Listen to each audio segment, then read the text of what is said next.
The observation deck's transparency bothered some species more than others. Jakob had watched Telvari merchants conduct entire negotiations with their backs to the viewport, uncomfortable with the reminder that only a few centimeters of reinforced material separated them from hard vacuum. Humans, typically, press their faces against it like children at an aquarium. Jakob stood somewhere in between, maintaining a professional distance while cataloging the way starlight refracted through Meridian Station's defensive shields. The shields created rainbow interference patterns, unintentional beauty born from military necessity. He'd written a paper once about aesthetic experiences derived from functional design. 3 people had read it. One of them had been his mother. His translation earpiece chirped with an incoming message from Commander Oren. "Reeve, where are you?" Observation deck, reviewing linguistic patterns in the latest Centauri trade proposals. "You're staring at space again, aren't you?" Space is very linguistically interesting. Lots of void, very expressive void. A sound came through that might have been Telvari laughter or indigestion. The cultural exhibition opens in an hour. You're required to attend. Something about a Velisari artist and emotional encoding, right up your excessive interest alley. Jakob checked his schedule display. The Resonance Gallery was hosting a new installation. He'd seen the notices, but assumed it was another diplomatic obligation he could politely avoid. Required. The Velisari delegation specifically requested a human linguistics officer's perspective. You're the only one who won't spend the entire time complaining about the lighting being too dim. That's because my standards are very low. Get to the gallery, Reeve. That's an order from someone who thinks your job is mostly theoretical but occasionally useful. The connection cut. Jakob sighed, taking one last look at the shield's rainbow patterns before heading toward the gallery. The station's corridors shifted architectural styles as he moved between sections, human standard geometry giving way to Telvari curves, then to Centauri crystalline matrices that hurt to look at directly. He passed Mikkel heading in the opposite direction, carrying a stack of data tablets that looked precarious. "Jakob, heard you got voluntold to attend the art show. Apparently my appreciation for beauty is professionally relevant." "Your appreciation for beauty is professionally excessive. Normal people look at art and think, nice colors. You look at art and write 3,000-word analyses about cultural expression of temporal anxiety." That was one time. It was every time. Mikkel grinned. "Have fun with your emotional light show. Try not to cry in front of the diplomats." "I make no promises." The Resonance Gallery occupied a spherical chamber near the station's core, designed to accommodate multiple sensory spectrums simultaneously. Jakob arrived to find it mostly empty. The official opening wouldn't begin for another 40 minutes, but the gallery was accessible for preliminary viewing. He stepped inside and felt the temperature drop slightly, the lighting shifting to accommodate Velisari visual ranges. The installation dominated the central space, a complex arrangement of light-emitting crystals suspended in a configuration that suggested organic growth patterns. Currently dormant, they looked like frozen starlight waiting to wake. A small plaque in multiple languages identified the piece. "Sorrow's Echo" by Ciara Velen. The description explained that the work encoded emotional data through light frequency modulation and harmonic resonance, representing the artist's meditation on loss, memory, and the Velisari death ritual known as the fading. Jakob was alone in the gallery, or thought he was. He moved closer to the installation, studying the crystal arrangement. Each piece was positioned with mathematical precision, their angles calibrated to refract light in specific patterns. Beautiful even while dormant. He reached out to touch the control interface, hesitated, then activated the piece. The gallery came alive. Light cascaded from the crystals in waves that shifted through colors human eyes could barely process. Deep purples that edged toward ultraviolet, blues that seemed to contain entire oceans, greens that pulsed with something like life. The patterns moved in sequences that told a story Jakob couldn't articulate but somehow understood. Moments crystallizing into memory, memory fading into impression, impression dissolving into the background radiation of a life lived and released. Sound accompanied the light, harmonics that resonated in his chest, frequencies that made his bones hum with sympathetic vibration. The piece wasn't loud, but it filled the space completely, creating the sensation of being inside something vast and intimate simultaneously. Jakob stood there and let it wash over him. The story unfolded in layers, a life richly lived, a decision made with clear eyes, a community gathering to witness and honor, a gradual release of consciousness back into the pattern of existence. The fading wasn't death as humans understood it, it was transformation, chosen and celebrated, mourning and joy existing in the same breath. Tears streamed down Jakob's face without his conscious awareness. The installation cycled through its full sequence, approximately 40 minutes of cascading light and resonant harmonics, each moment building on the last, the emotional weight accumulating until Jakob felt like he was carrying something precious and fragile. When it finally concluded, the crystals fading back to dormancy, Jakob stood in the dim gallery with tears on his face and his chest aching with emotions he couldn't name. He'd experienced art before, had stood in Earth's great museums, had watched performances that moved audiences to their feet. But this was different. This felt like someone had taken interior experience and made it visible, had found a way to share grief and acceptance and profound love across the impossible distances between minds.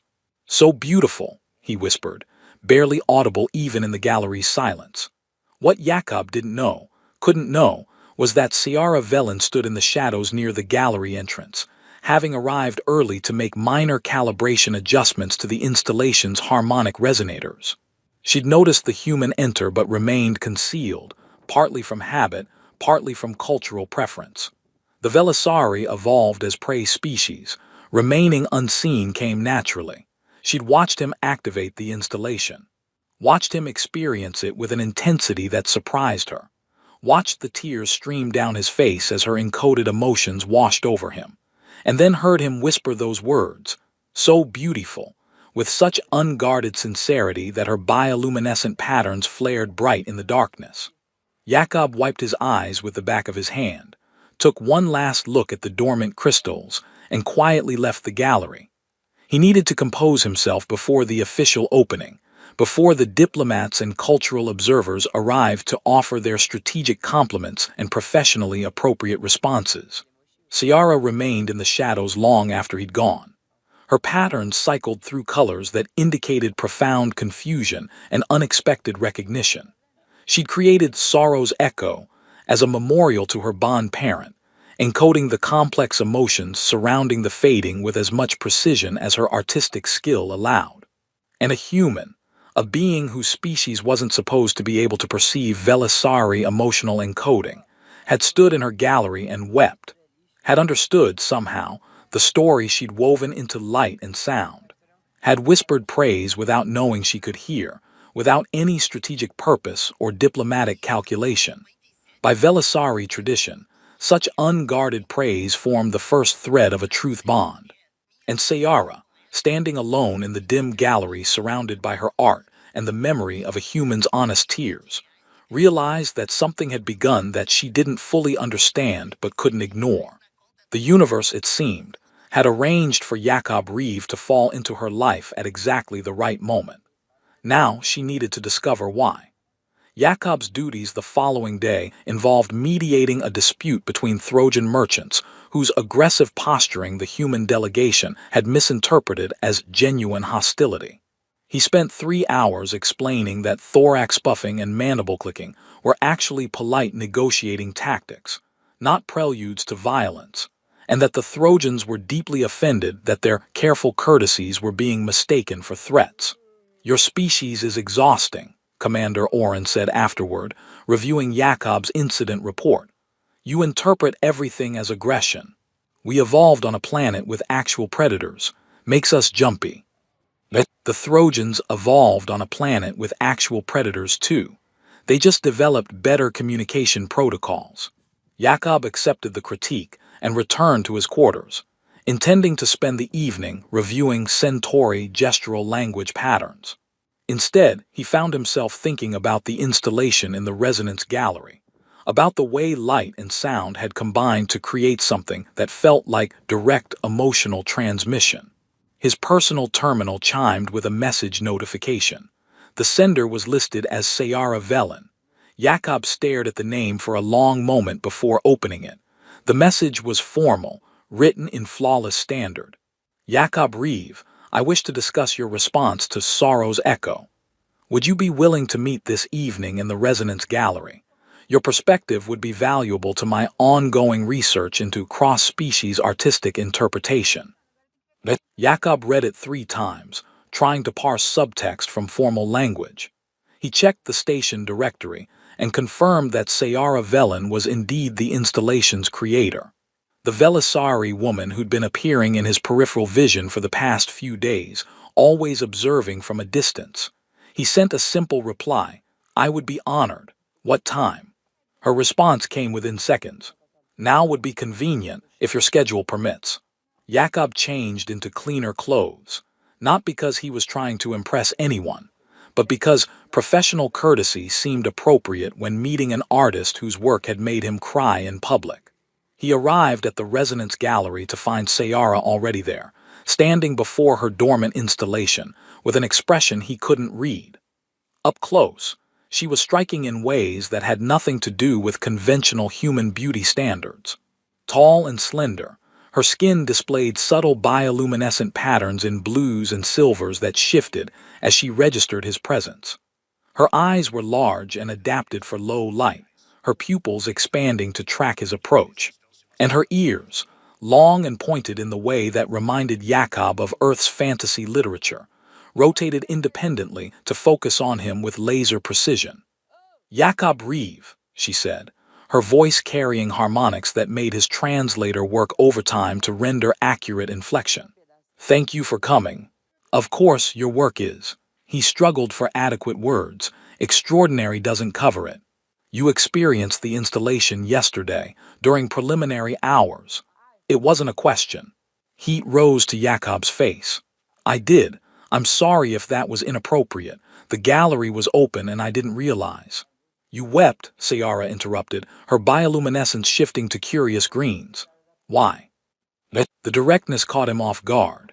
He'd expected diplomatic small talk, gradual approach to the actual topic. But Velisari apparently didn't waste time with human-style social lubrication. Because it was beautiful, Jakob said honestly. Because it made me feel something I don't have words for. Loss and acceptance and love all existing in the same space. It was. He paused, then committed to truth. It was the most honest piece of art I've ever experienced. Sayara's patterns shifted through rapid color changes. Something was happening beneath the surface that Jakob couldn't interpret. You understood the emotional encoding. I don't know if understood is the right word. I felt it. The story of someone letting go of life by choice, the community honoring that choice, the grief and rightness existing together without contradiction. The silence that followed felt significant. Sayara's bioluminescence cycled through colors Jakob had never seen her display, golds and warm ambers that seemed to glow with their own light. That is precisely what I encoded, she finally said. The piece memorializes my bond parent who chose the fading 3 cycles ago. It was right, proper, necessary, but it was also loss. Both things simultaneously. I'm sorry for your loss. The fading is not loss in the way humans conceive it. It is transformation, return, completion. She moved closer, studying his features with unnerving intensity. But you perceived the duality, the cultural rightness and the personal grief occupying the same emotional space. Most species see only one layer. Jakob didn't know what to say to that, so he said nothing. Sayara seemed to appreciate the silence, her patterns settling into thoughtful blues. I have questions, she said. About human perception, about your response, about whether what happened yesterday was typical or aberrant. Would you be willing to discuss this? I'm a linguistics officer. Discussion is literally my job. This is not professional discussion. This is personal inquiry. Then I'm willing as a person, not just as a linguistics officer. Something that might have been approval flickered across her features. Good, come. She led him through the gallery to a smaller adjacent chamber configured for conversation, seating that accommodated both human and Velisari physiology, lighting that shifted to comfortable levels for both species, walls that displayed subtle patterns suggesting privacy mode. They talked for hours. Sayara asked questions about human aesthetic experience, about how Jakob perceived art, about whether his response in the gallery was typical or unusual for his species. Jakob found himself explaining things he'd never articulated before: how beauty could make you ache, how art could create understanding without words, how sometimes the most profound experiences were the ones you couldn't translate into language. Humans are very strange, Sayara observed after Jakob finished explaining abstract expressionism. You find meaning in randomness, pattern in chaos. For Velisari, art is precise communication. Every light frequency, every harmonic carries specific emotional data. The idea of creating beauty without encoded information is almost incomprehensible. But you do it anyway, Jakob pointed out. Your installation isn't just data transmission. It's also aesthetically beautiful independent of the encoded content. That is not how I think of it. Her ears rotated thoughtfully. For us, beauty and meaning are inseparable. Art without emotional encoding would be like language without semantic content, technically possible but purposeless. Maybe that's why your work affected me so strongly. It had both the aesthetic beauty humans respond to, and the emotional honesty we're usually terrible at expressing. Sayara's bioluminescence shifted to colors Jakob was starting to recognize as pleasure or satisfaction. You're perceptive. Most humans who view Velisari art see only pretty lights and interesting sounds. They miss the encoded layers entirely. I'm professionally trained to notice communication patterns. Maybe that helps. Perhaps, or perhaps you're simply capable of perceiving truth when it's presented honestly. The conversation continued, ranging across topics from artistic philosophy to evolutionary biology to the fundamental differences in how their species processed sensory information. Jakob learned that Velisari experienced the world through layers of perception humans couldn't access, seeing bioluminescent patterns that conveyed emotional states, hearing harmonic frequencies that carried complex meaning, reading environmental subtleties that human senses simply missed. It must be limiting, Sayara said at one point, experiencing reality through such narrow sensory ranges. We don't know what we're missing, mostly. Though sometimes I wonder what the universe looks like to species with better sensors. Not better, different. Humans perceive patterns we miss. Your ability to find meaning in ambiguity, to create connection from randomness, that's remarkable in its own way. As the evening grew late, their conversation turned more personal. Sayara explained the Velisari concept of truth bonds, connections formed through genuine perception rather than social obligation. Jakob talked about human friendship, about how his species built relationships through shared experience and gradual trust. It's different for us, Sayara said. Trust is assumed to be strategic. Everyone performs their interactions, calculating responses for maximum social benefit. Genuine perception, seeing and acknowledging truth without strategic purpose, is exceedingly rare. That sounds exhausting. It's necessary for survival. My species evolved as prey. Reading true intention versus deceptive signaling was the difference between life and death. Her patterns shifted to vulnerable blues, which is why your whisper yesterday mattered so profoundly. Jakob waited for elaboration. Sayara's ears angled toward him with focused attention. You spoke to my art believing you were alone. Your words carried no strategic purpose, no social calculation.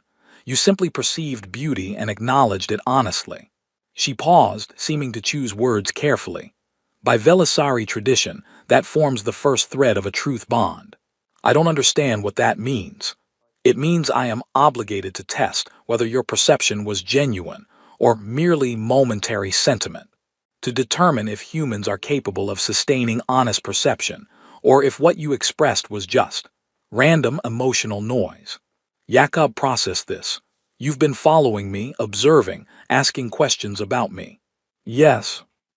To evaluate if I'm authentically capable of recognizing beauty, or if I'm just a human who happened to have feelings in the right place at the right time. Precisely.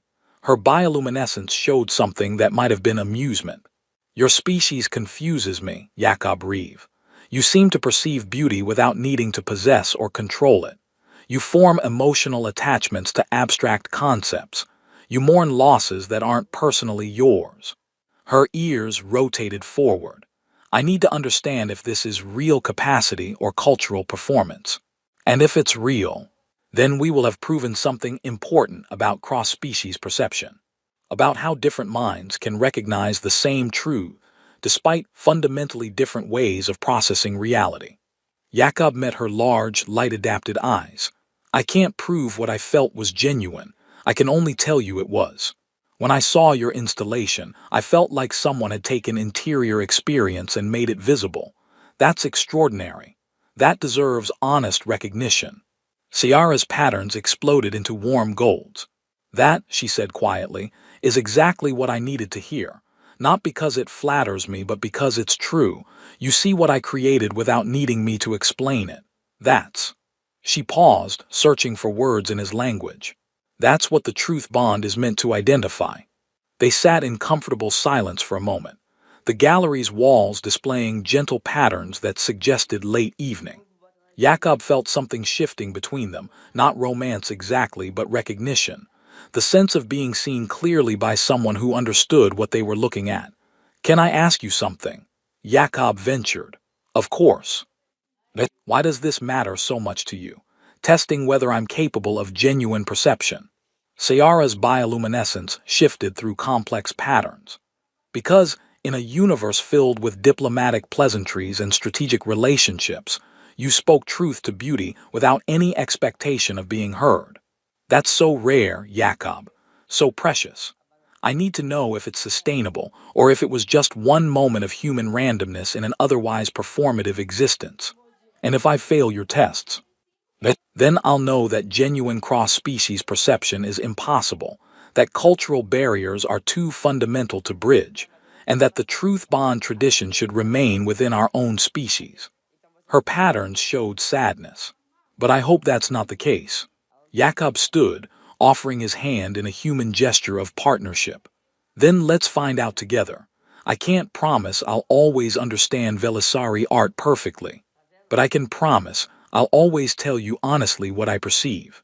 Ciara looked at his outstretched hand for a long moment, then reached out and took it. Her skin was cooler than human temperature, her grip surprisingly strong, and the bioluminescent patterns on her palm pulsed in rhythms that seemed to synchronize with his heartbeat. By Velisari tradition, she said, accepting a partnership offer spoken honestly forms the second thread of the truth bond. We're connected now, Jakob Reeve. They parted with an agreement to meet again, to continue their conversations about art and perception, and the ways different species understood beauty. As Jakob walked back to his quarters through Meridian Station's late-night corridors, he realized he felt more connected to another being than he had in years. And all because he'd whispered honest words to beauty he thought no one else could hear. 3 weeks passed in a rhythm Jakob hadn't experienced before: work during the day, conversations with Ciara during the evening, and a growing sense that he'd stumbled into something important without fully understanding its implications. They met in various locations across the station, sometimes in the resonance gallery, where Ciara would explain the technical details of emotional encoding, while Jakob tried to wrap his human brain around quantum harmonic theory. Sometimes in the botanical gardens, where different atmospheric zones created microclimates that allowed species-specific plants to grow in impossible proximity. Earth orchids blooming beside Velisari luminescent fungi, Centauri crystalline flowers refracting light into rainbow patterns.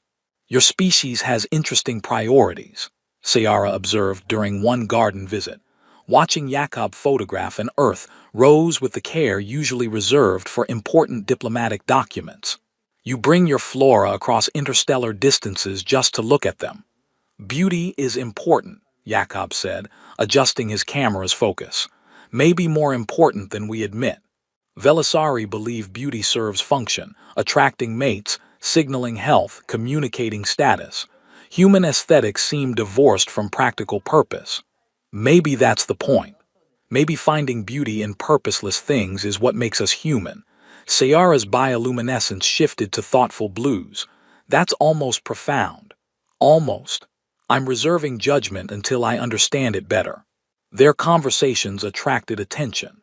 Dr. Yashara began attending their garden meetings, ostensibly to water the Centauri specimens, but obviously eavesdropping with scientific fascination. Mikkel teased Jakob mercilessly about his art school girlfriend, though he clearly meant it affectionately. Even Commander Oren commented during a routine briefing, "You and the Velisari artist. That's becoming a thing people talk about. Is that a problem, sir? Only if it interferes with your duties, which it hasn't, yet." Oren paused. Actually, the Cultural Exchange Division is pleased. Cross-species friendships are good for station morale. Just try not to cause any diplomatic incidents by accidentally violating Velisari courtship rituals. This isn't courtship. Then what is it? Jakob didn't have a good answer for that. What he and Sayara shared didn't fit into human categories of friendship or romance. It was built on mutual recognition of honest perception, something deeper than friendship but not quite romantic, significant without being possessive. The turning point came when Sayara invited him to a private viewing of her next installation. She'd been working on it for weeks, constructing it in a sealed chamber she'd configured specifically for human sensory ranges. "It's an experiment," she explained as they stood outside the sealed chamber. "I tried to create art without encoded emotional data, pure aesthetic patterns designed to trigger human psychological responses without carrying Velisari meaning. Can you do that? Create art without encoding your own emotions? I don't know, that's what we're testing." Her bioluminescence showed nervous patterns, purples and uncertain greens. "I'm anxious about this. What if I've fundamentally misunderstood human perception? What if what I've created is meaningless noise? Then we'll learn something important about the differences between our species." "You're very calm about potentially wasting 3 weeks of artistic effort. I doubt anything you create could be meaningless, even accidentally." Sayara's patterns shifted to warm golds, pleasure, appreciation. "You say things like that and I don't know if it's genuine perception or strategic flattery." "It's genuine. I'm terrible at strategic flattery. Ask anyone who's tried to teach me diplomatic protocols." She opened the chamber door. "After you, then. Tell me honestly what you perceive."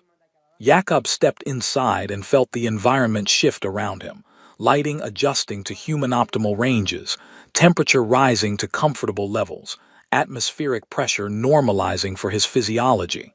And then the installation activated. Light poured from hidden projectors in patterns that seemed to bypass conscious thought and speak directly to something primal. Colors shifted in sequences that suggested movement without depicting anything concrete. Waves crashing on unseen shores, clouds racing across invisible skies, fire dancing in spaces that existed only in imagination. Sound accompanied the light, harmonics that created the sensation of vast spaces and intimate moments simultaneously. Jakob stood there for 20 minutes, experiencing something he couldn't articulate. Not emotion exactly, but potential.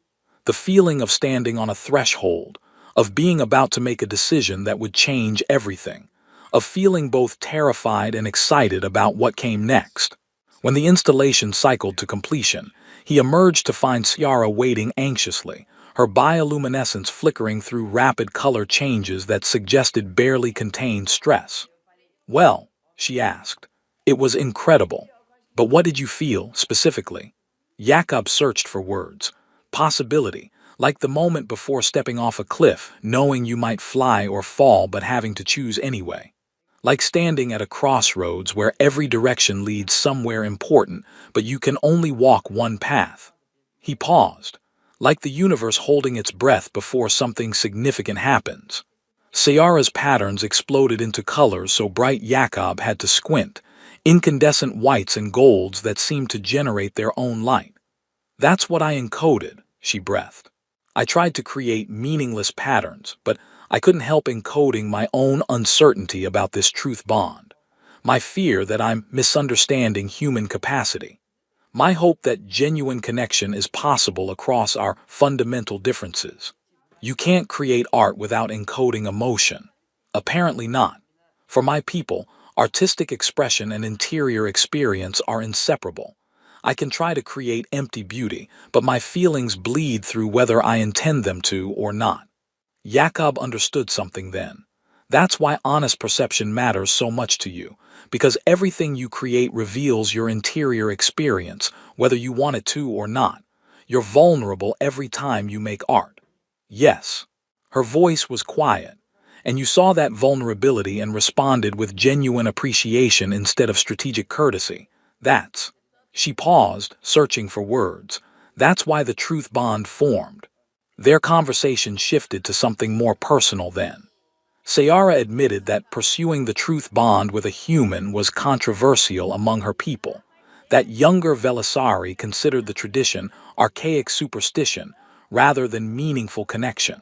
She was risking social standing by continuing this relationship, particularly because Jakob wasn't even Velisari.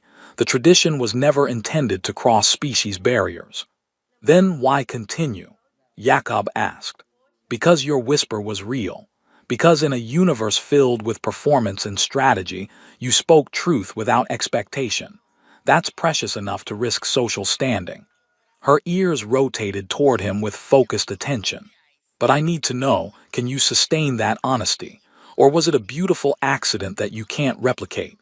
Jakob chose his next words carefully, aware that they mattered more than usual. When I whispered in that gallery, I meant it. Every word. When I've told you your work is beautiful, I've meant that too. I don't say things like that casually. Beauty is too important to cheapen with false praise. How can I trust that's true and not just more performance? Because I'm telling you now, knowing you're listening, knowing it matters to you, knowing what weight these words carry. He met her large eyes without flinching. I think your art is the most honest expression of interior experience I've ever encountered. I think you see things about emotion and memory that humans are too chaotic to articulate clearly. And I think this truth bond thing might be the most real connection I've ever formed with another being. The silence that followed felt profound.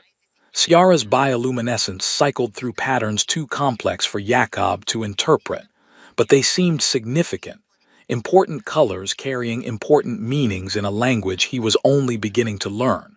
By Velisari tradition, she finally said, the second thread of a truth bond is woven when both parties acknowledge the connection openly, without ambiguity or strategic courtesy. You just spoke that acknowledgement. Does that mean? It means we're bound now, not by accident or curiosity but by conscious choice. It means I trust your perception as genuine and you trust mine the same way. It means we've agreed to see each other honestly, regardless of social pressure or strategic benefit. Jakob felt the weight settle into place, not burden but significance. What's the third thread? Ciara's patterns shifted to something that might have been amusement mixed with concern. The third thread requires demonstrating sustained honest perception over time, in circumstances where strategic deception would be easier or more beneficial. It's considerably more complicated. More complicated than forming a cross-species emotional bond based on aesthetic appreciation. Yes, actually. The third thread traditionally involves facing external challenge together, proving that the truth bond can withstand pressure from forces that want you to perform rather than perceive. That sounds ominous. It often is.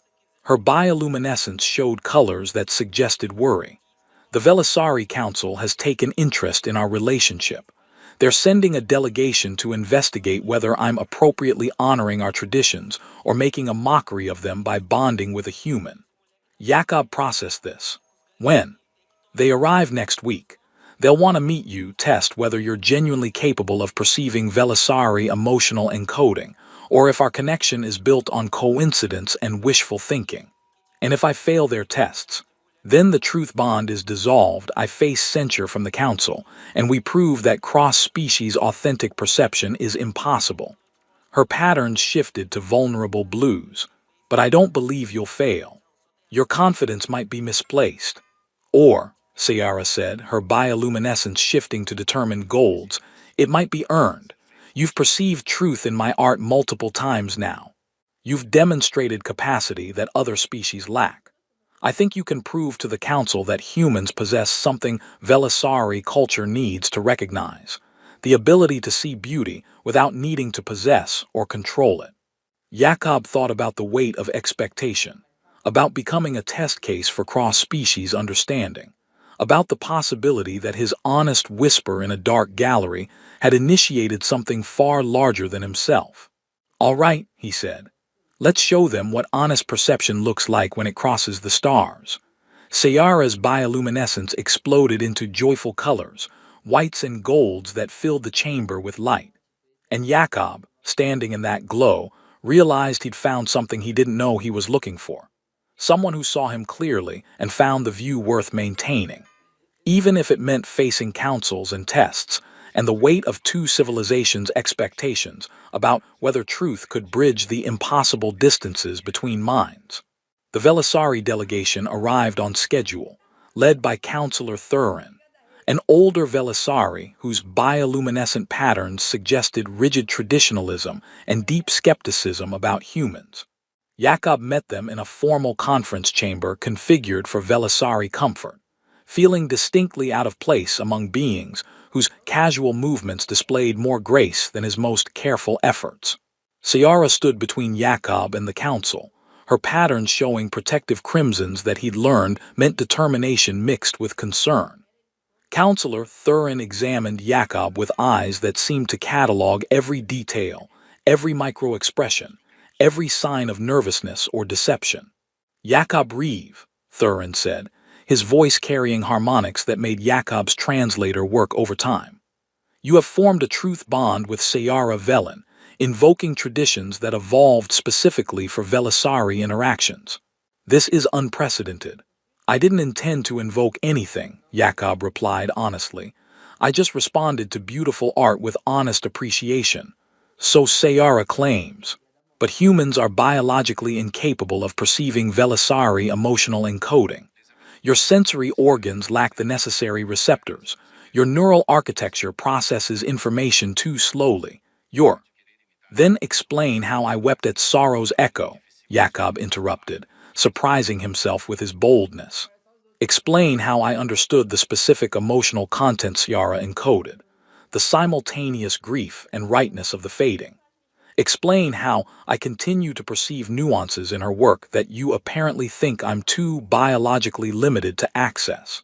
Thurin's patterns shifted to surprised purples. One of his attendants murmured something in Velisari too rapid for Jakob's translator to catch. Sayara's bioluminescence flared bright with vindicated golds. "Very well," Thurin said after a long pause. "We will conduct the perception trial. If you can demonstrate genuine understanding of Velisari emotional encoding, the truth bond will be recognized as valid. If you cannot..." He let the implication hang. The trial was scheduled for the following day, giving Jakob less than 24 hours to prepare. Sayara explained the parameters. 3 Velisari artworks he'd never encountered, created by different artists encoding different emotional states. He had to identify the core emotion without any contextual information. "What if I fail?" Jakob asked as they sat together in the botanical gardens, watching earth orchids bloom under artificial sunlight. "Then we prove the council right, that humans can't sustain authentic perception of Velisari art, that our truth bond was built on coincidence." Her patterns showed sadness. "But I don't believe that's true. You're putting a lot of faith in a human who mostly stumbles through cross-cultural interactions. You don't stumble.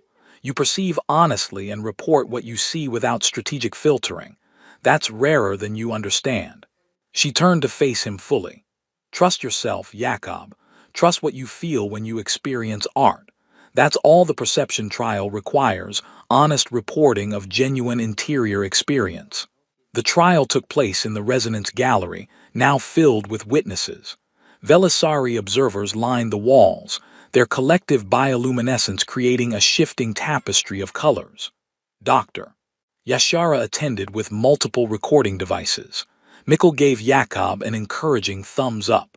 Commander Oren stood in the back looking like he'd rather be reviewing supply requisitions. Counselor Thurin activated the first artwork. Light cascaded in greens and blues, harmonics resonating at frequencies just within human hearing range.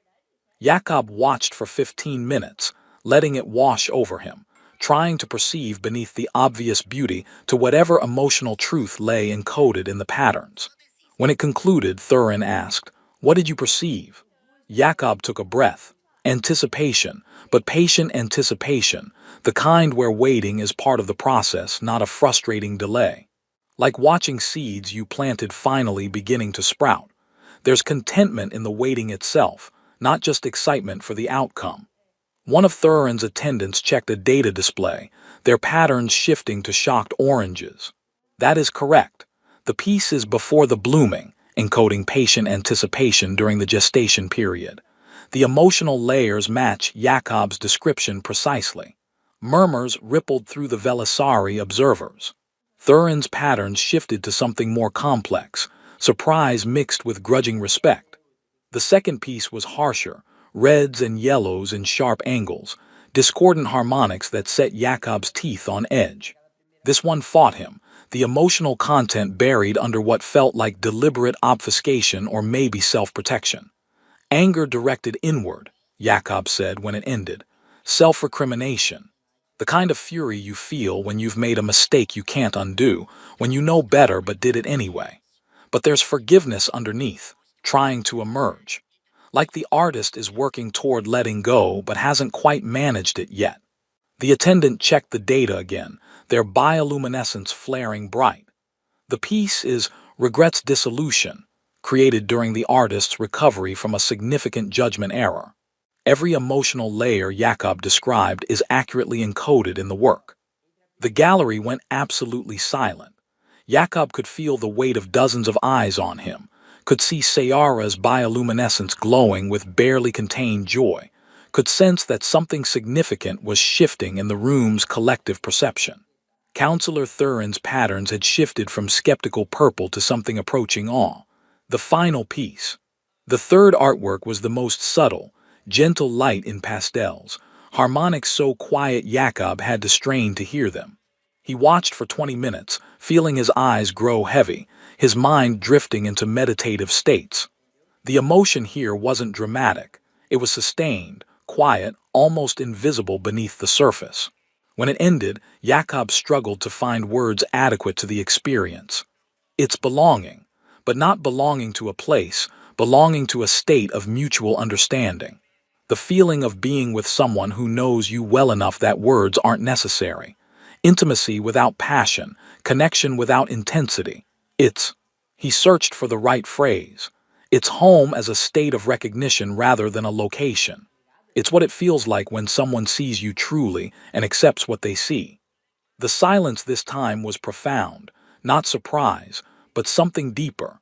Jakob watched the Velisari observers, their patterns cycling through colors he still didn't fully understand but recognized as significant.